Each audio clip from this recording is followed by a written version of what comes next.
Feliz año. Que Dios les bendiga ricamente en este 2022 y que nuestro propósito de vida sea servirle y glorificarle.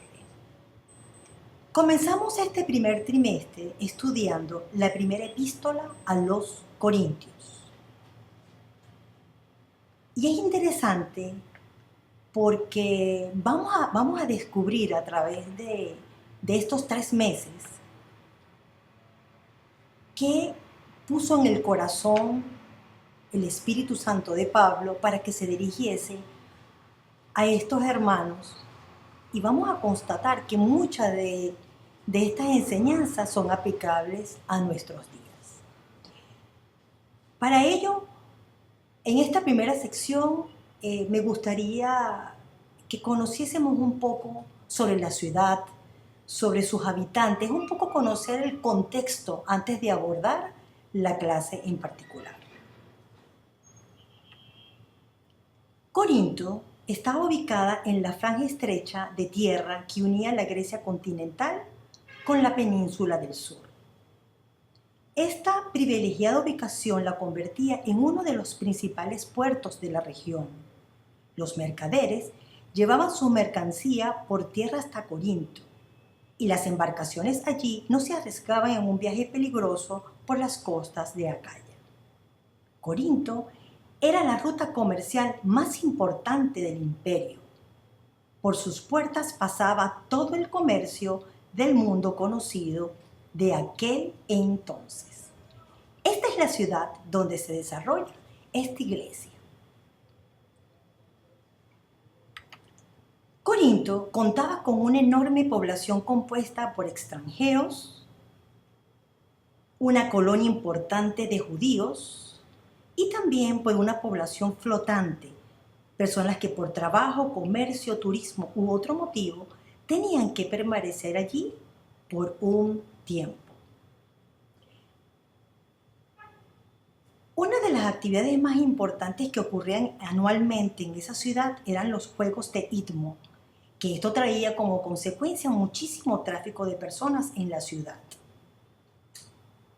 Además, en la parte alta de la ciudad estaba el templo de su diosa principal, Afrodita, o diosa del amor, conocida también como Venus. Los corintios se jactaban de sus 1000 prostitutas sagradas que sirvían en el templo. Si efectivamente este es el contexto de esta ciudad, para tener una mayor comprensión de la situación de esta sociedad, en el capítulo 6, 9 al 10 de esta carta, Pablo lista los pecados que sobresalían allí.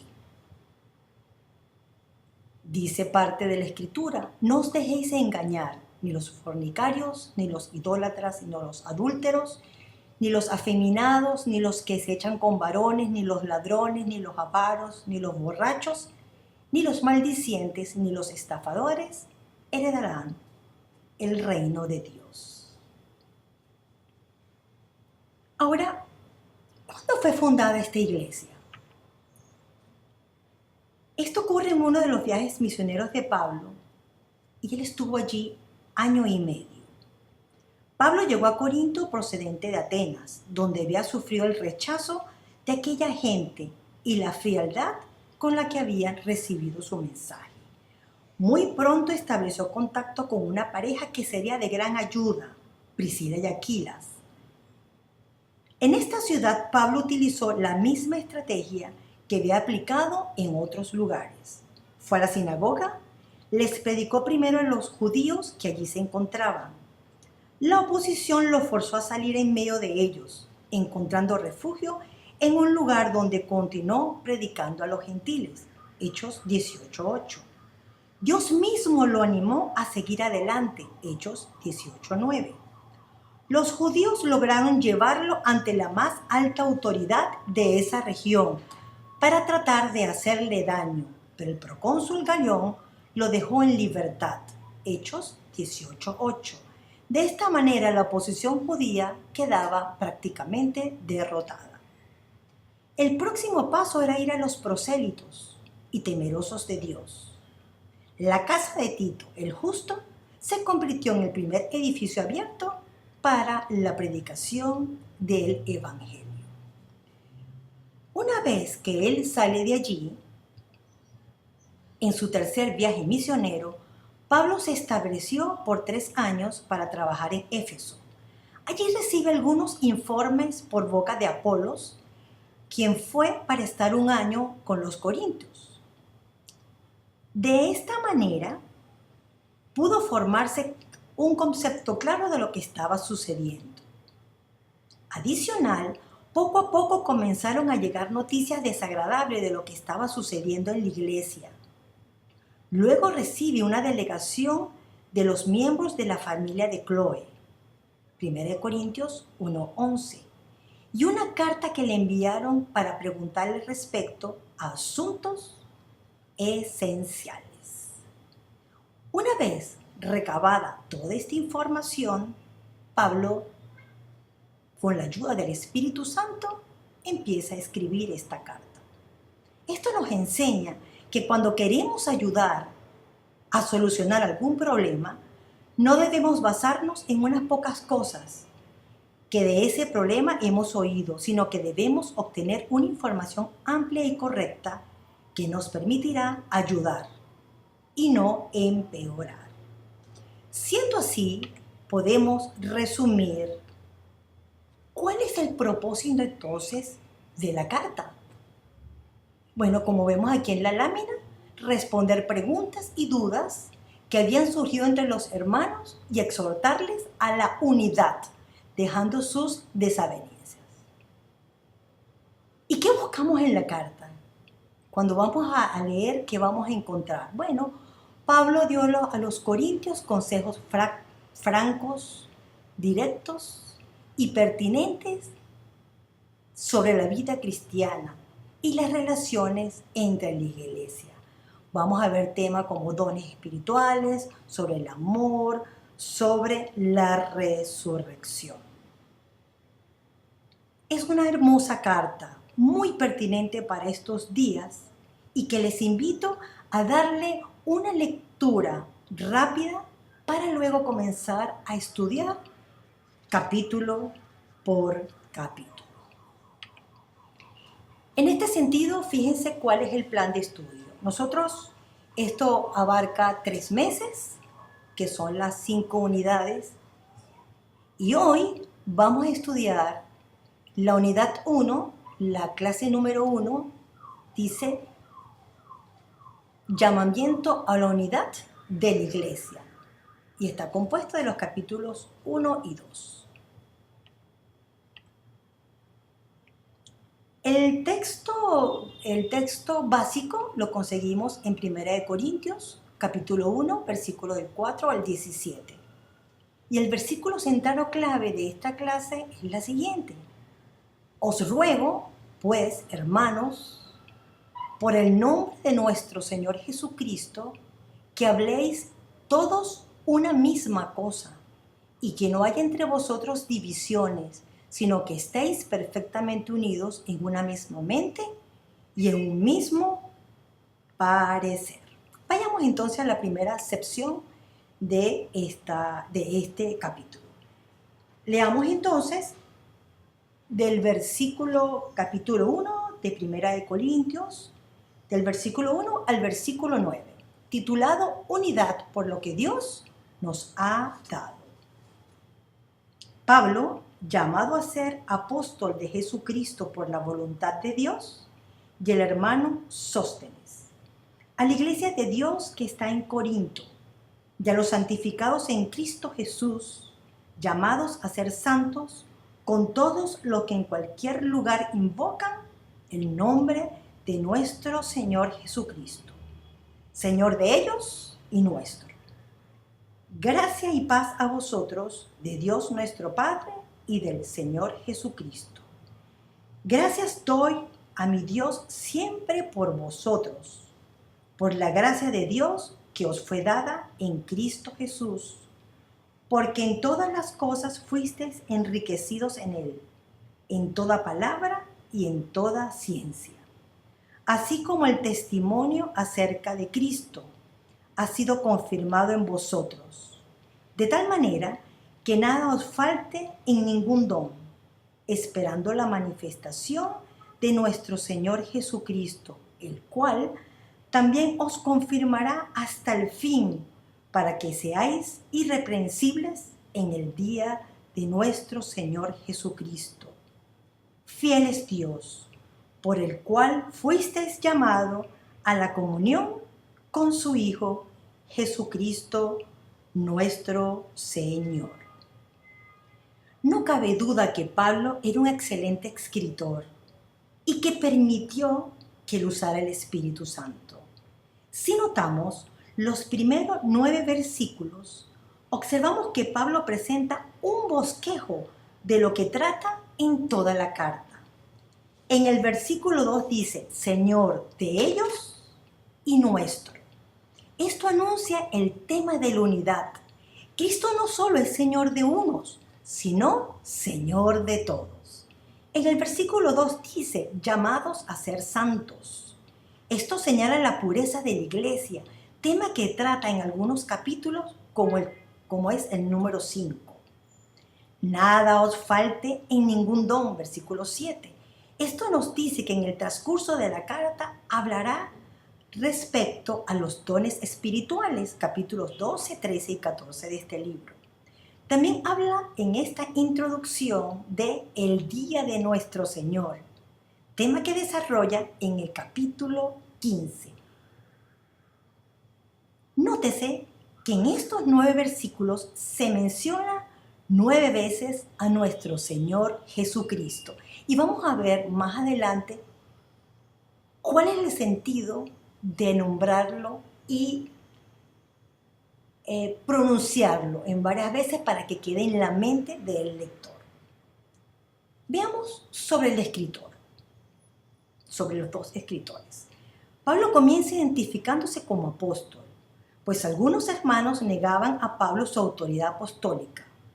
Él tenía que presentarse ante ellos en su posición de testigo oficial, elegido para una tarea especial.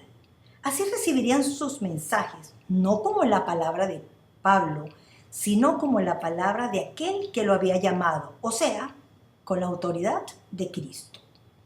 Pablo era apóstol por la voluntad de Dios y no porque quiso ser apóstol. Lo más precioso de un liderazgo cristiano es que estemos seguros que Dios nos ha escogido para esto y no que nosotros mismos busquemos los cargos o los privilegios que deseamos. Jesús dice que toda autoridad viene de arriba, Juan 19:11. Si notamos las demás epístolas escritas por Pablo, vemos que en casi todas utiliza el mismo saludo. Efesios 1:2, Filipenses 1:2, Primera de Tesalonicenses 1:1. Sobre el hermano Sóstenes, que también está en el primer versículo, algunos dicen que este es el mismo Sóstenes que era principal de la sinagoga en Corinto, el cual fue golpeado por una turba delante de Galión, el procónsul, Hechos 18:17, que luego de esa dolorosa experiencia se convirtió al Señor. Lo cierto es que este era un hermano muy reconocido en esa localidad.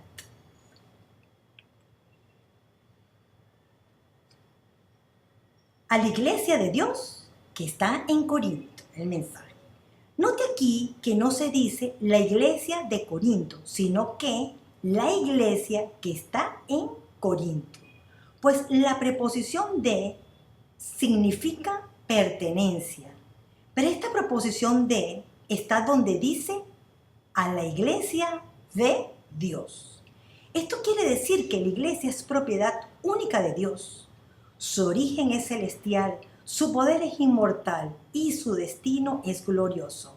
Lo triste es cuando alguna persona se quiere adueñar de la iglesia. Cuando esto sucede, estamos usurpando el derecho de Dios de ser el único dueño de la iglesia. A los santificados en Cristo Jesús. En este versículo, ser santificado significa estar apartado del pecado para poder servir a Dios. Los hermanos de Corintio habían obedecido a este llamado de ser santos pero no habían alcanzado la perfecta salvación. Corintios 3:1. Aquí se les llama santos, indicando que habían sido separados del paganismo e incorporados en el cuerpo de Cristo, que es la iglesia. Sin embargo, estos hermanos tenían la capacidad para alcanzar la santidad, siempre y cuando dieran el lugar al Espíritu Santo para que Él hiciera esa obra en sus corazones.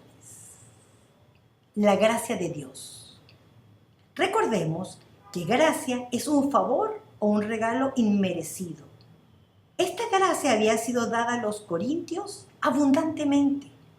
Contrariamente a nuestra forma de dar, Dios no es un dador mezquino. Yo he venido para dar vida, para que tengan en abundancia.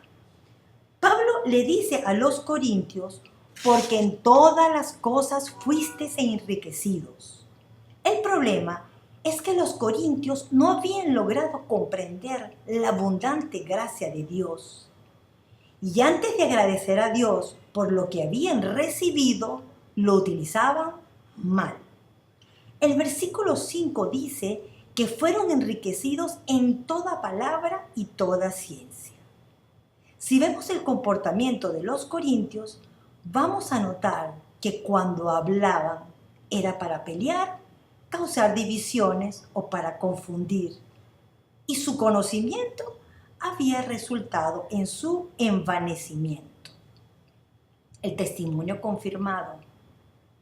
Los corintios habían experimentado los beneficios del maravilloso evangelio y habían comprobado que lo que Pablo les decía acerca de Cristo era cierto. Nada os falte ningún don. Dios les había confirmado su salvación, llenándolas de una capacidad especial para servir. Pero lamentablemente habían utilizado mal este regalo que Dios les daba. Confirmados hasta el fin. El versículo 9 dice, fiel es Dios. Esto confirma que Dios puede llevar a los corintios en victoria hasta el fin. Este fin puede ser o la muerte o la vida gloriosa en Cristo. Los corintios habían comenzado bien, pero luego se habían involucrado en muchos problemas. Por eso Pablo les recuerda que Dios les puede mantener siempre en victoria, pues Él es fiel. ¿Será esta promesa solo para los corintios? Por supuesto que no. Cuando nosotros, por nuestras negligencias, nos involucramos en problemas, recordemos que con la ayuda de Dios podemos corregir y salir victoriosos en el nombre del Señor. Llamados a la comunión. Dios les llamó a la comunión con su Hijo. Esta comunión es compañerismo y participación. Esta palabra denota una relación personal e íntima de mutua participación con Cristo. Esta comunión es con Cristo. Aunque en Juan 4:20 dice, si alguno dice, yo amo a Dios y aborrece a su hermano, es mentiroso, pues él no ama a su hermano a quien ha visto. ¿Cómo puedo amar a Dios a quien no ha visto? Nuestras palabras deben confirmar lo que hacemos en la práctica. Jesucristo nuestro Señor. Esto quiere decir que Cristo es amor y es la cabeza de la iglesia. 1 Corintios 12, del 12 al 27. Le pregunto, ¿quién es la cabeza de su vida? ¿Quién es la cabeza de la iglesia donde yo asisto?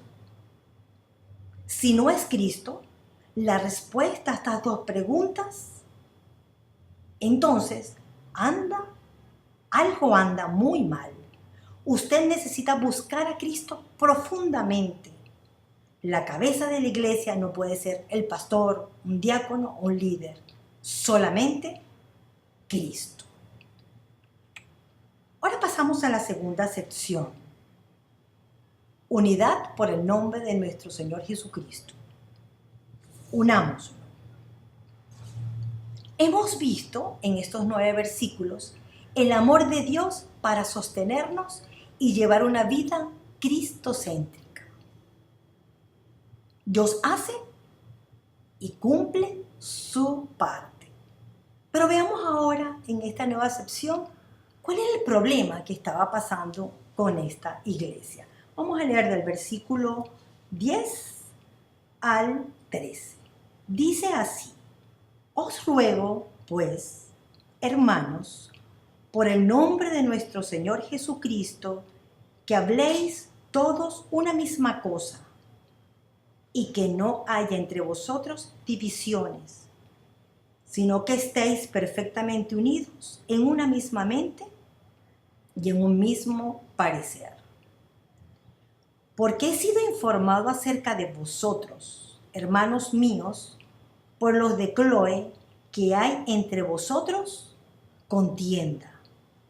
Quiero decir que cada uno de vosotros dice: yo soy de Pablo, y yo soy de Apolos, y yo soy de Cefas, y yo de Cristo. ¿Acaso está dividido Cristo? ¿Fue crucificado Pablo por vosotros? ¿O fuisteis bautizados en el nombre de Pablo? Entonces, ¿cuál era el problema?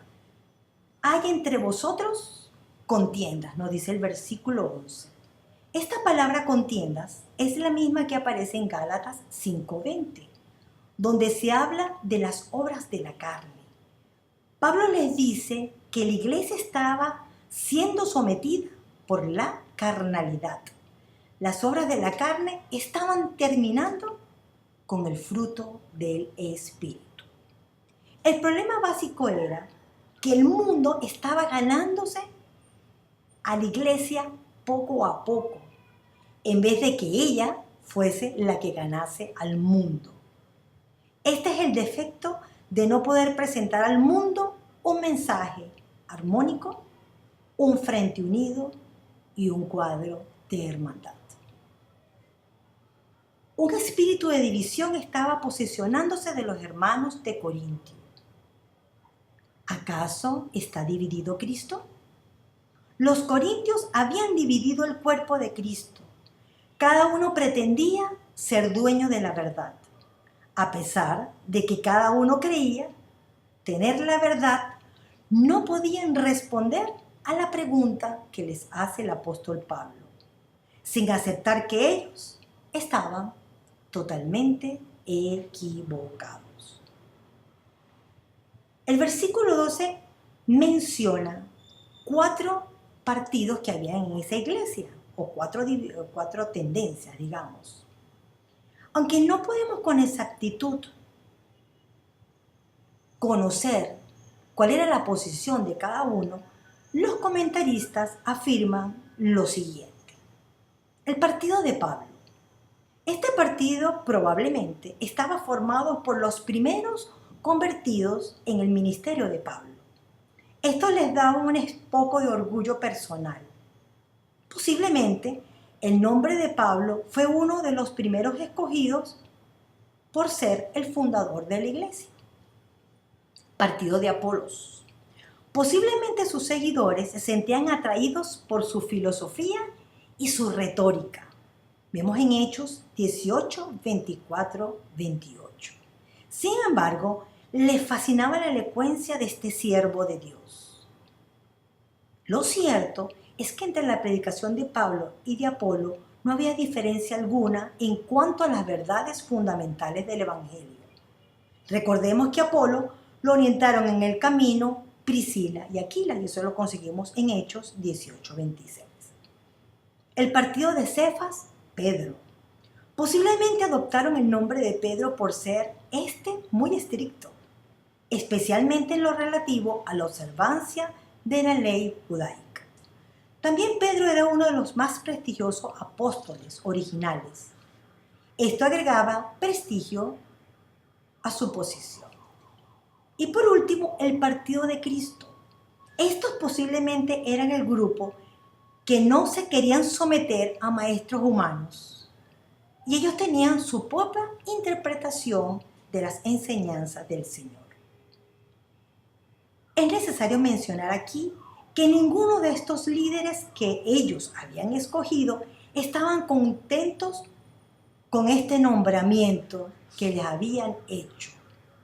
Cuando Pablo se dio cuenta que en Corintio había un partido que llevaba su nombre, no les escribió agradeciéndoles por la confianza que habían puesto en su persona. Al contrario, les escribió diciéndoles: ustedes son unos carnales.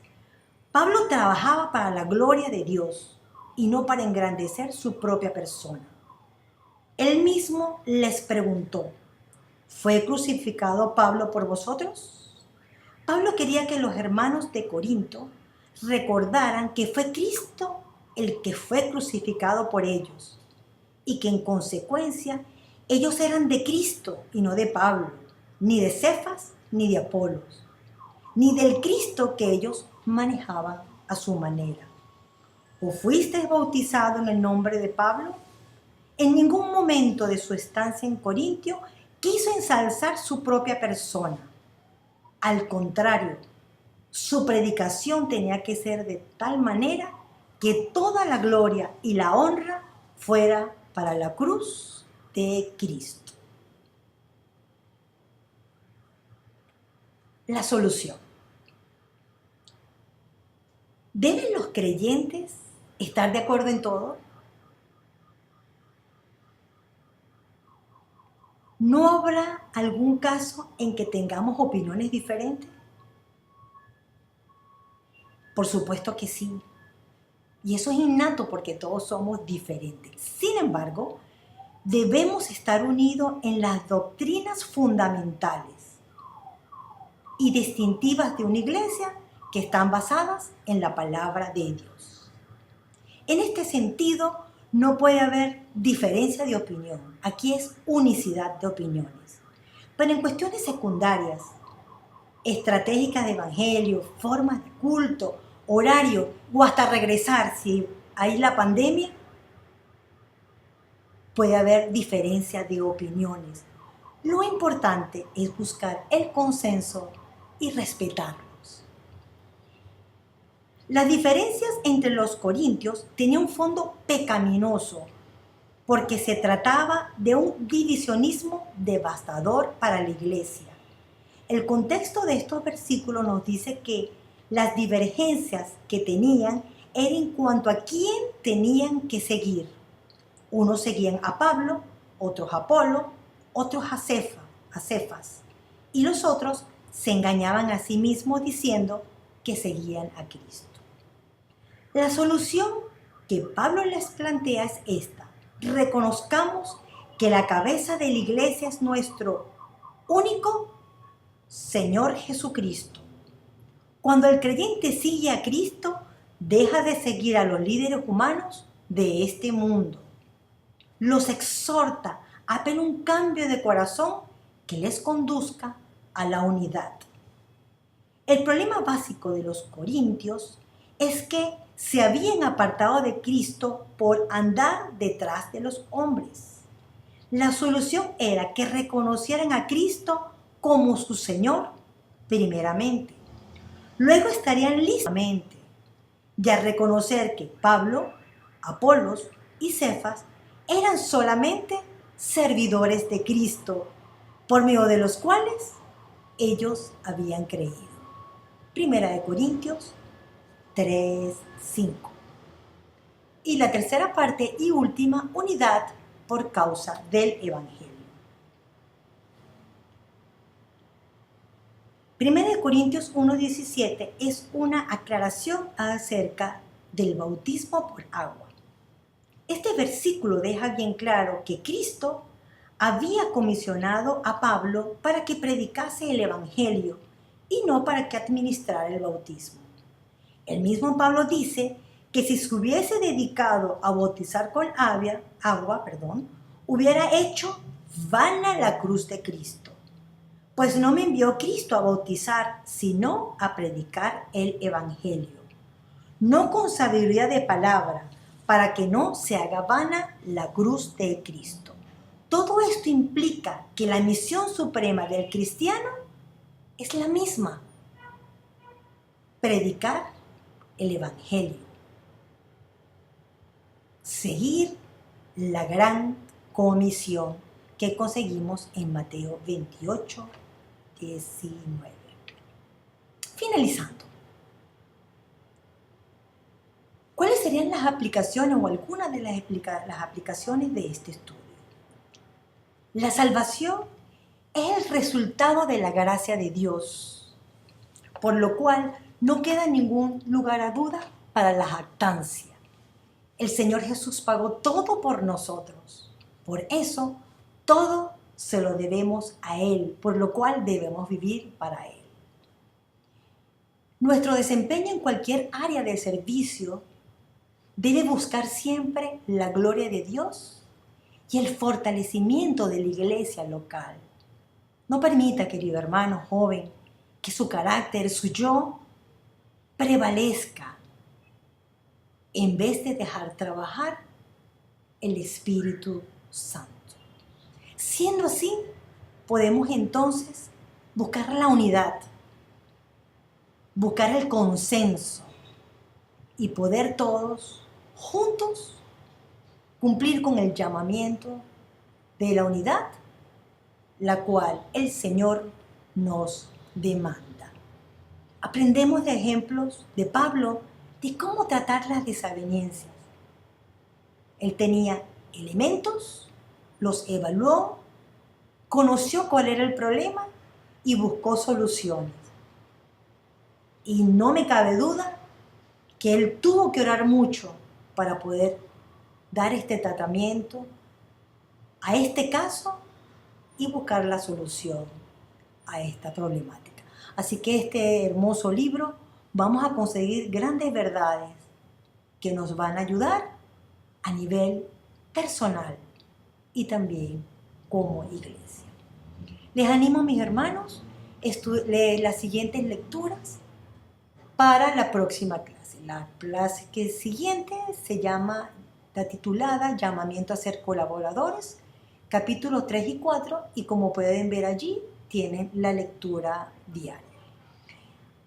Al final, en la parte baja de la página, van a ver una franja que dice comentarios. Cualquier pregunta, cualquier comentario que quieran hacer, háganlo por esa vía.